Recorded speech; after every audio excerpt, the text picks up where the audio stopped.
জেলায় জেলায় বিজেপির তরফে চলছে পরিবর্তন সংকল্প যাত্রা। আর এবার অধীর চৌধুরীর খাস তলকে সুকান্ত মজুমদার বহরমপুরে পরিবর্তন সংকল্প যাত্রায় যোগ দিলেন বিজেপি সাংসদ।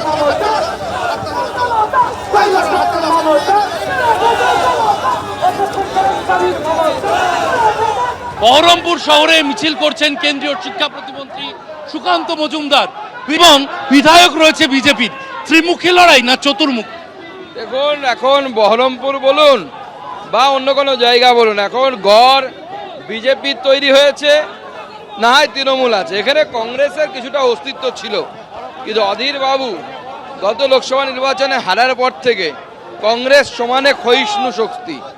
বর্তমানে এই যে ছাগলের তৃতীয় সন্তান অর্থাৎ কংগ্রেস, বামফ্রন্ট, এখন নতুন আবার ঝাপ মাপ বাপ কত কি এসেছে, তারা কোথায় থাকবে, তাদের ইকুয়েশন কি হবে, বাংলার মানুষের কাছে কোনোটাই স্পষ্ট নয়।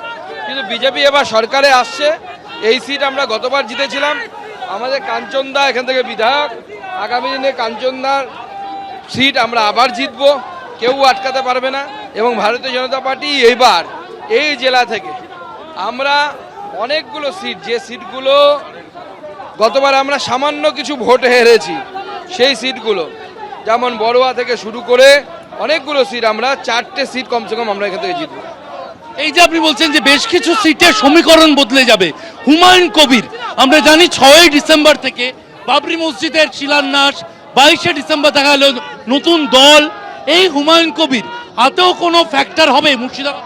দেখুন, মুর্শিদাবাদে গেছে, দলটা চালু তো করুক। দল চালু না করলে কি হবে? এখন তো দল চালু হয়নি, তো দলটা শুধু নামে কাগজে কলমে হয়েছে, জলকে ধরাতলে দেখা যাচ্ছে না। রাজনৈতিক দল ধরাতলে না এলে পরে কাজ হয় না, গ্রাউন্ডে নেমে কাজ করলে পরে বোঝা যাবে কত দম। হুমায়ুন কবিরের প্রস্তাবিত যে বাবরি মসজিদ, সেখানে একদিকে মাটি পরীক্ষা হচ্ছে, অন্যদিকে রাম মন্দিরের এতদিন যা শাখারব সরকারের তৈরি করা রাম মন্দির ছিল, রাম মন্দির ট্রাস্ট, সেই রামলালা ট্রাস্টের ওয়েবসাইট উদ্বোধনে কেন্দ্রীয় মন্ত্রী সুকান্ত মজুমদার। না, আমরা ওয়েবসাইট উদ্বোধনে আমাকে ডেকেছিল, আমি যেহেতু উপদেষ্টা কমিটিতে আছি, তো স্বাভাবিকভাবে আমরা ওয়েবসাইট উদ্বোধন করেছি। মানুষ চাইলে পরে হবে, অবশ্যই রাম মন্দির হবে। আর ভারতবর্ষে যদি রাম মন্দির তৈরি না হয়, পশ্চিমবঙ্গে যদি না হয়, মুর্শিদাবাদে যদি না হয়, তাহলে কোথায় হবে?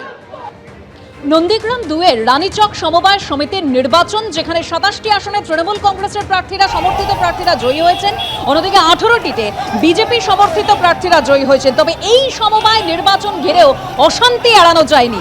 বিরোধী দলনেতার বিধানসভা কেন্দ্রের রানীচক সমবায় সমিতির নির্বাচন ঘিরে রাত থেকেই সংঘর্ষ শুরু হয়।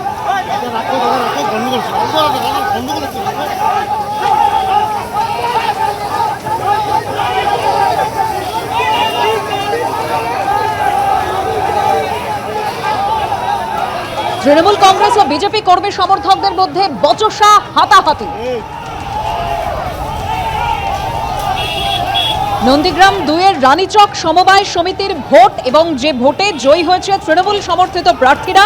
শুভেন্দু অধিকারীর গড়ে রানীচক সমবায় সমিতির নির্বাচনে 27টি আসনে জয় পেয়েছে তৃণমূল সমর্থিত প্রার্থীরা, কিন্তু সেই নির্বাচনকে কেন্দ্র করেও অশান্তি এড়ানো গেল না।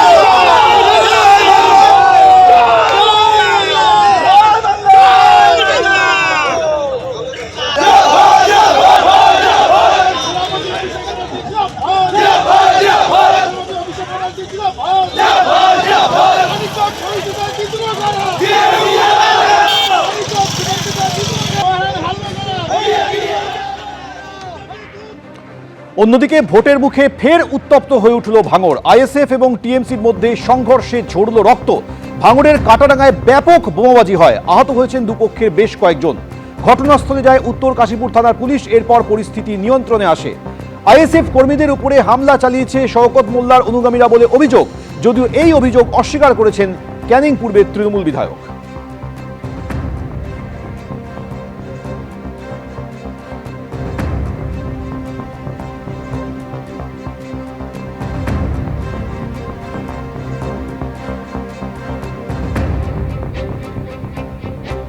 এবিপি আনন্দ, এগিয়ে থাকে, এগিয়ে রাখে।